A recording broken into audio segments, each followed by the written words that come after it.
My name is Candido Crespo, Visual Arts Education major, class of 2006. Joining me is Dr. David Sela, class of 2003.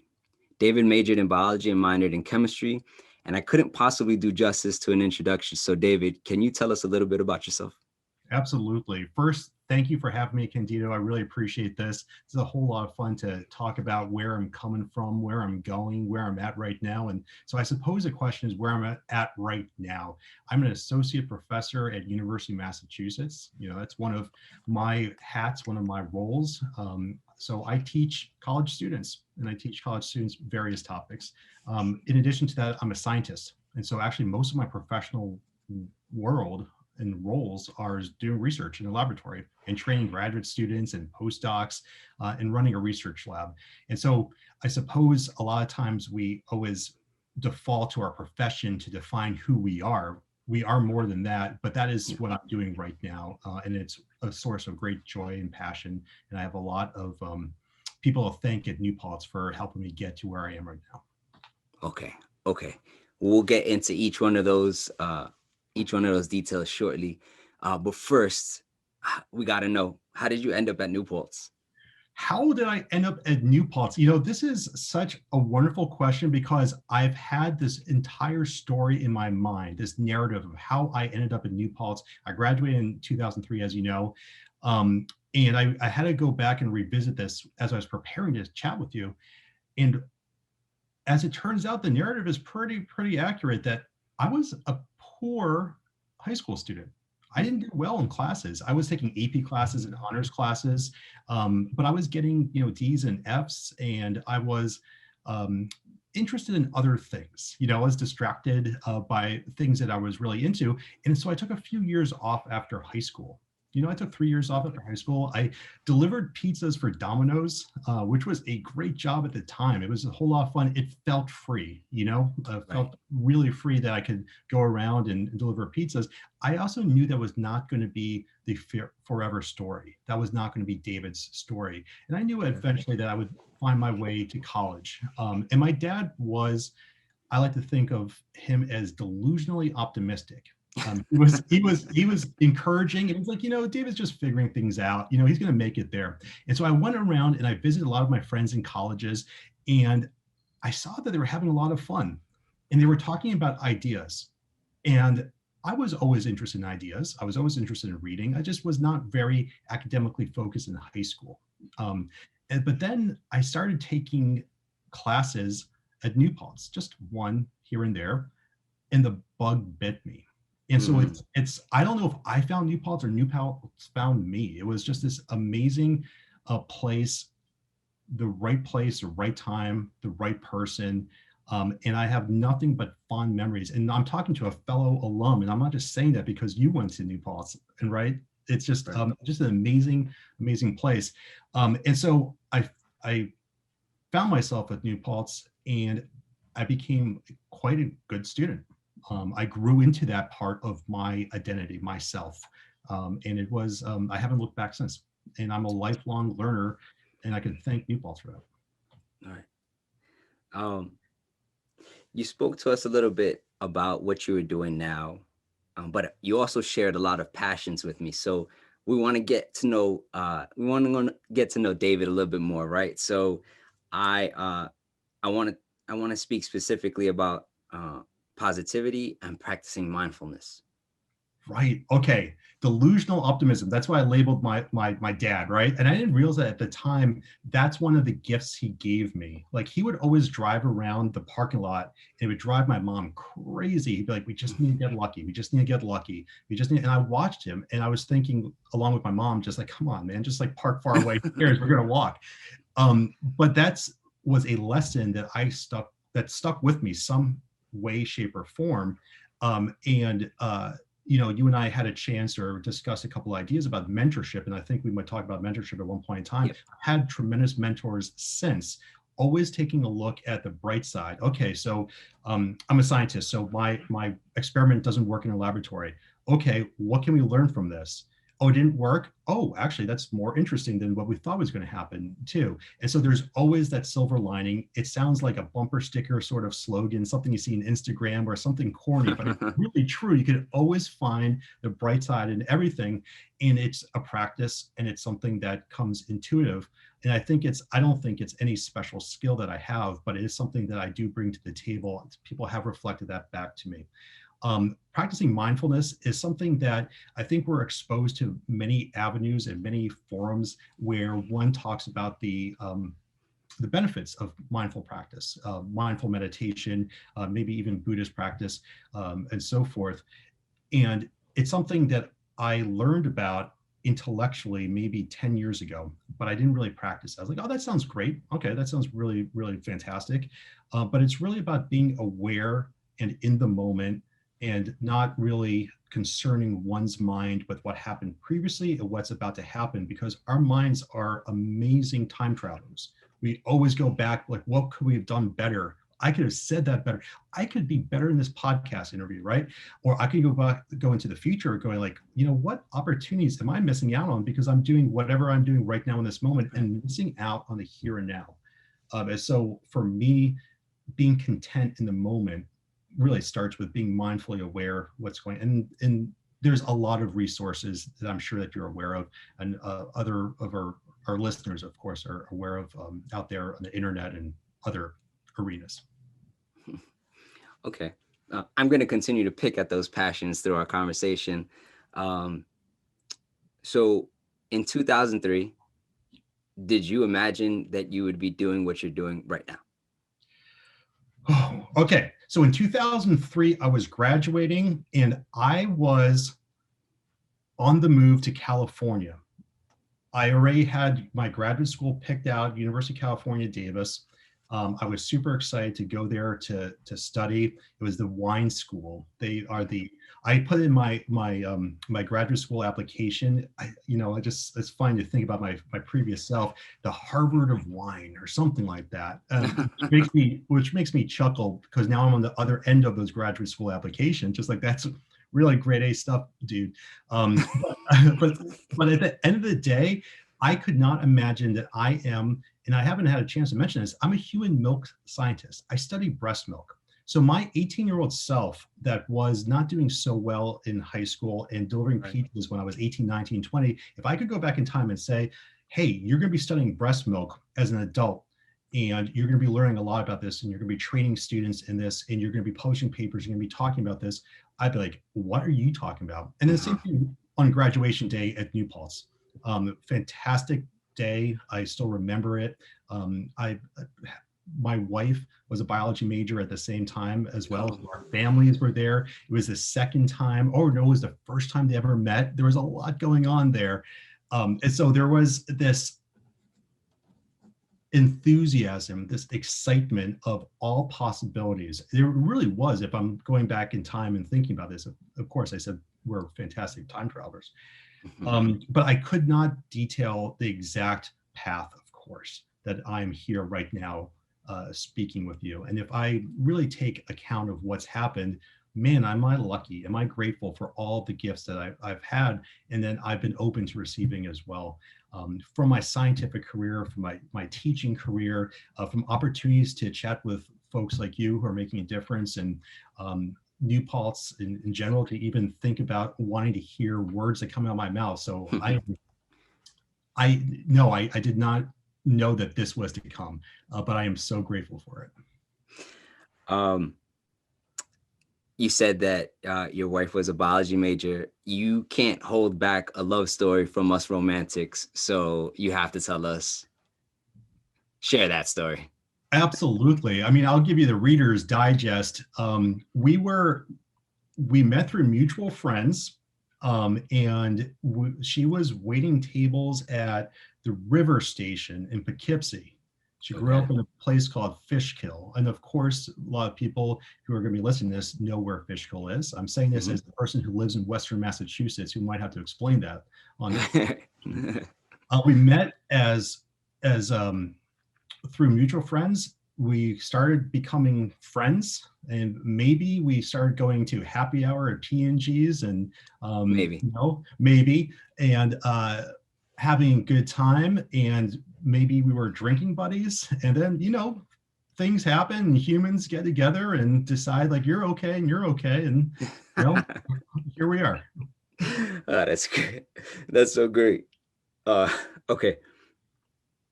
Up until this point, what have you found to be the most rewarding aspect of your work? Right. I appreciate this question. And there's so many ways I can tackle it. And I'm going to say this, and not because I'm talking to a fellow educator, it's because I really do feel this passion that when I am involved with someone's development and I see their progress. And here's the thing, we progress no matter what, but I get to witness that. I get to see like day one and then day ... And that is cool. That is beyond it. And so my 18-year-old self that was not doing great in high school and then ended up finding themselves in college, and now I get to help folks and maybe shave off a couple of those years of uncertainty or not, or maybe someone's going to be comfortable being uncomfortable, or someone's going to be comfortable with being uncertain. Like, I don't know what I want to do. Cool. Yeah. Don't stress about it. What can we do right now in this moment today? So for me, it's really about the folks around me having the ability to really live in service for them. It's worked out just fine for me, and it's just really, really fulfilling. Right. What about challenge? What about a challenge? Oh, yes, challenge. I think this may not be a professional challenge, but it might be one Okay. of those like human challenges, just in general. It's the gap between what is and expectations, right? Okay. So like, I expect this to be like this. It's not like this. So there is some sort of uh, cognitive dissonance or some sort of suffering that occurs because things aren't the way it should be. It's a pretty Okay. dangerous word, should. Right. So any sort of challenges would be professionally or personally would be like thinking things should be different than they are, but they are like this. And that takes practice. And that goes back to mindful practice and maybe a little bit of Buddhist practice for me. Okay. So focusing on New Paltz, would you agree that there were lessons you learned at New Paltz that helped transform you into the person you are today? Yes. Oh man. What are Yeah. they? What are they? What aren't Yeah, they? what are they? Yeah. Right. So the big one, and I was reflecting on this earlier, is you get out what you put in, right? Mm, And that's like karma 101. Karma is action. You action, and then like action comes back to you, right? And so at New Paltz, and I'm leaning on that narrative of the 18-year-old who is not that great in right. high school, but I wasn't putting in the effort. And then I put a little bit more and more and more and more in New Paltz, and I got out so much out of it. And so I got the best degree possible at New Paltz. I mean, absolutely, because I was there, I was present, I was a stakeholder in my education, and that taught me I can do anything anywhere, right? And of course, New Paltz is a supportive environment. It was a perfect place at the perfect time, and I love it. Still do. So yeah, that's my biggest take-home message from my experience at New Paltz. There's so many sub lessons. Sure. Becoming I don't know if I have ever become an adult. Maybe I still will be one of these days.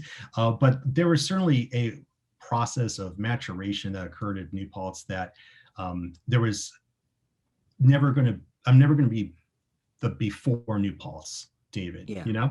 And so Right. that's it. There's so much that I learned. So forgive me for jumbling this all into one big mush of an answer. But the big take home is, you get out what you put in. It wasn't a mush. It was a thought that I think a lot of us do share. And a piece of advice from me to you is never let go of that childhood. We are better when we allow that part of us to remain present. And so staying on Newports, when I think about my time in Newports, I think about the people who impacted me. Is there or was there a standout faculty or staff member that had that effect on you? Yes, several. And Okay. I can't list everyone who has, touched upon me in some way. And I can't list everyone who I think about every now and again. Right. But there's a couple folks in particular, Maureen Morrow in the biology department, who taught me how to do scientific research and actually Mm, do science in my hands, not just learn about science, which is cool. I loved it. I was a great science student, great right. science major, but she taught me how to do it in my own hands. And so I'm a scientist today because of Dr. Morrow, Maureen Morrow. That's So major. big shout out to Maureen. Thank you so Yeah. much. Jeff Miller, who is a political science professor and the director of the honors program at the time, really influential in my development, my academic experience at New Paltz. But there's so many. If I can, your relationship with that professor is through the honors program? It was through the honors Okay. program, but he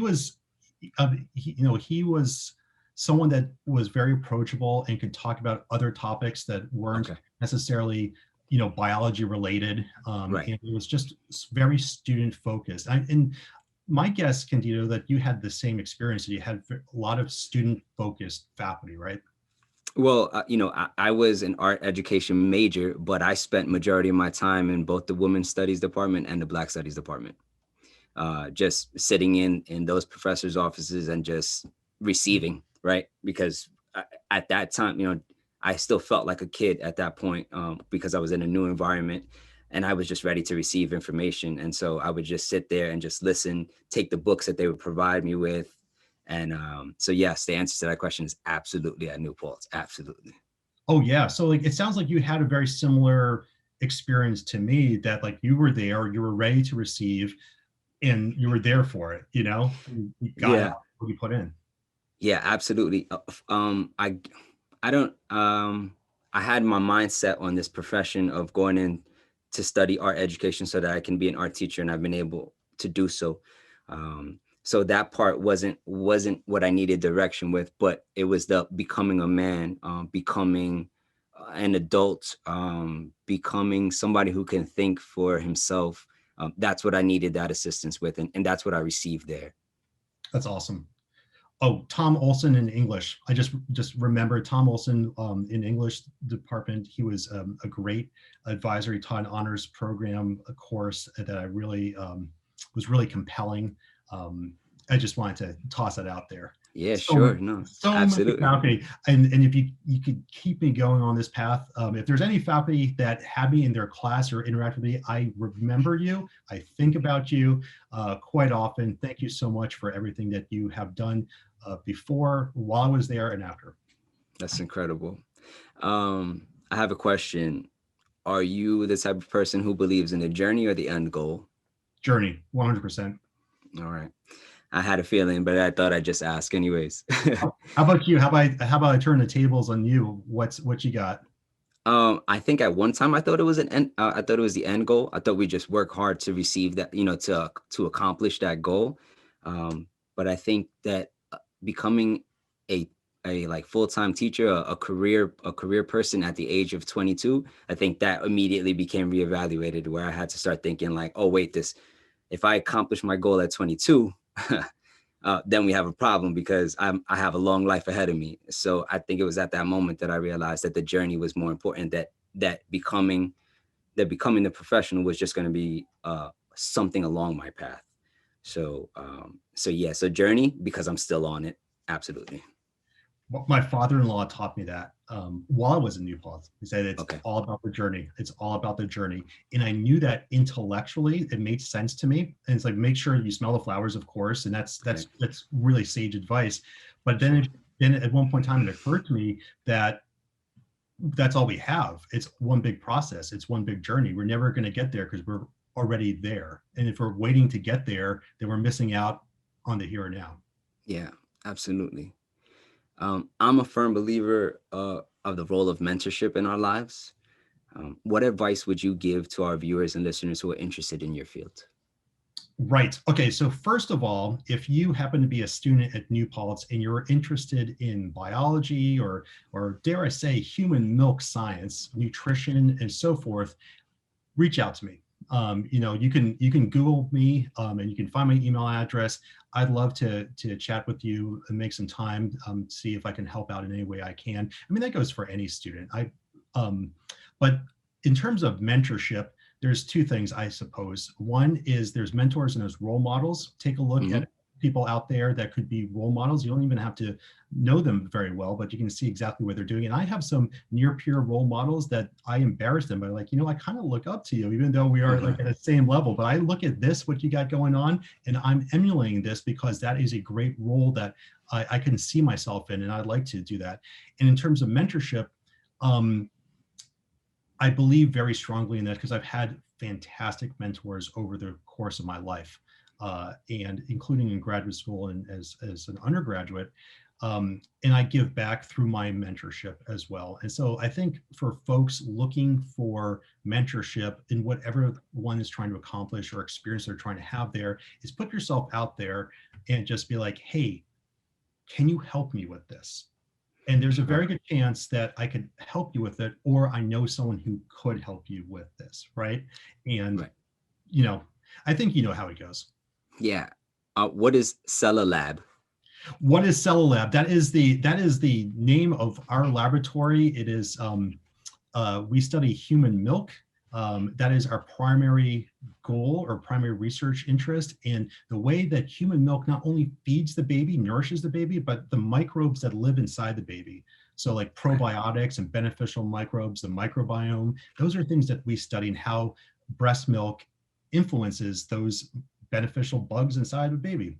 We also study plant-based nutrition. So like all these plant-based meat substitutes that are coming out there that people are doing magic with this stuff. I want Right. to understand, I lead a very flexitarian type lifestyle. So a lot of Okay. plants in my diet. I'm just really interested in that. And we also study in our laboratory cannabis. We study cannabinoids. So these are extracts from the cannabis plant. They're not always psychoactive. So you have CBD, which is Hmm. of interest for a lot of people. And I want to understand scientifically what's going on there, not just how we talk about it anecdotally of people who happen to use it medically or recreationally, but I want to understand, put some numbers behind it too, and understand what's going on there physiologically, what's happening to one's body and experience on a molecular basis. And it's an exciting time for that as well. So breast milk is our number one thing, and that's our passion, and that's what we do the bulk of our work, and we do things in plant-based nutrition as well. Great. Let's end on something fun here. Well, you you told me that some of your passions include cooking and eating. Um, what's your specialty dish? What's my I think I'm being incredibly generous with myself to say that I any specialty dish. I am my enthusiasm is my specialty. Um, I made carnitas the other night. I talk about I lead a flexitarian lifestyle. I do Yes. eat meat. I made carnitas. It turned out amazing. I will yes. I'm just trying the best. That's that's the one we'll credit you for then. Yeah.